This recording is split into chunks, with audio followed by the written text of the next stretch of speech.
ഹരേ കൃഷ്ണ കൃഷ്ണ കൃഷ്ണ മുകുന്ദ ജനാർദ്ദന കൃഷ്ണ ഗോവിന്ദ നാരായണ ഹരേ. കർമ്മത്തിൻ്റെ വലിപ്പവും ഓരോരോ ജന്മങ്ങൾ പലതും കഴിഞ്ഞെന്നതും കാലമിന്നു കലിയുഗമായതും ഭാരതഖണ്ഡത്തിൻ്റെ വലിപ്പവും അതിൽ വന്നു പിറന്നതുമെത്ര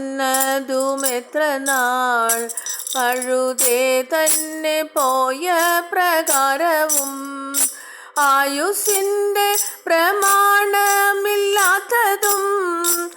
ആരോഗ്യത്തോടിരിക്കുന്ന അവസ്ഥയും കൃഷ്ണ കൃഷ്ണ മുകുന്ദ ജന